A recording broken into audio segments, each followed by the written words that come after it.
Welcome everyone to this International Manifesto Group seminar on the geopolitical economy of Central and Eastern Ukraine amid the Ukraine conflict. My name is Radhika Desai, and I convene the International Manifesto Group.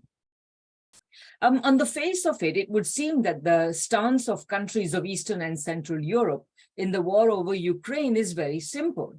They are hostile to the Russian Federation, which they see as the successor state of an allegedly oppressive Soviet Union, and therefore they support the West's efforts in Ukraine and those of the government of that country. Indeed, the war over Ukraine is even seen and widely reported to have increased the moral authority of these countries within the European Union and NATO, and also in the West more generally, bringing them from the peripheries of these collectivities of the Western Alliance in general into the center of it.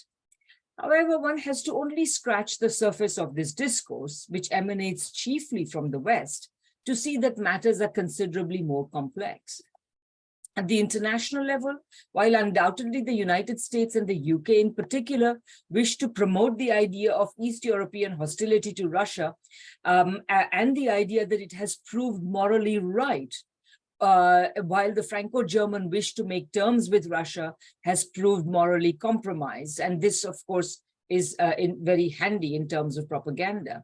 And undoubtedly, this posturing is also part of the propaganda that forms such a large part of the war, because as many of you probably realize, a large part of this war is fought in propaganda terms rather than actually on any battlefield. So, and this war is also being undertaken in substantial part against the old Western economic powerhouses of Europe. At the same time, propaganda alone is not going to so easily displace their dominance within the European Union, and propaganda alone is not going to change very rapidly. There's still continuing structural reliance on some sort of compromise with Russia.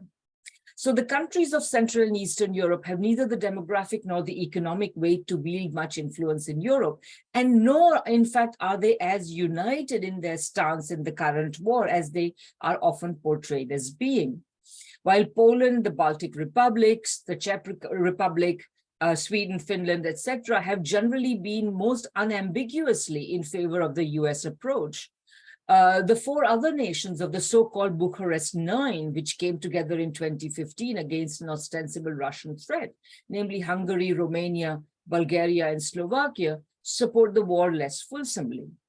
Internally, too, while the far from benign influence of EU membership on the economies of these countries, combined with a weak and weakened left, has tended to give rise to forms of right-wing politics, which are pitted against the EU and often even NATO in ways that make unity in Ukraine, in the Ukraine context, more difficult.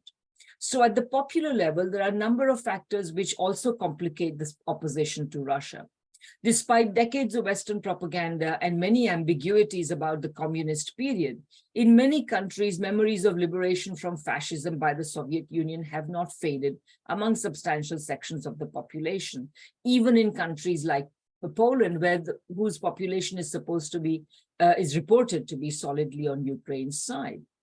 Economic difficulties, including inflation caused by the war, comes on top of the already less than spectacular post-communist economic performance of many of these countries, many of which have been reduced to the status of being labor exporters. Of course, the influx of refugees creates new strains, and some countries have national minorities in Ukraine. So if we consider just the most and least supportive countries, Poland and Hungary, we find a rather complicated picture. So Poland has been on the forefront of support from Ukraine, sending weapons, including fighter jets and tanks most recently, and accepting a very large number of refugees outside Russia. There are tensions, however, between Ukraine and Poland on account of official support in Ukraine of the Bandera tradition, which is still remembered to have massacred up to 100,000 Poles in the Second World War. Moreover, Poland also expects to benefit economically at the end of the war and even during the war for its support, while also perhaps expecting to gain the disputed city of what's called Lviv or Lvov depending on which country you're in. Meanwhile, in Hungary, which is ruled by a leader with a long record of closeness to Russia and China, Hungary is successfully resisting EU and US pressure to fall in line on Ukraine and the West, opposing further aid to Ukraine, calling for negotiations, and stating publicly that Ukraine cannot win the war, when the whole Western stance is premised on an ultimate Ukrainian victory. At least that's what they claim. With its EU funds, which were already withheld because of alleged corruption well before the war started, Hungary has also had Western sanctions imposed on its corporations for alleged dealing with Russian entities. But none of these measures have changed Hungary's stance, which is also delaying Swedish membership of NATO.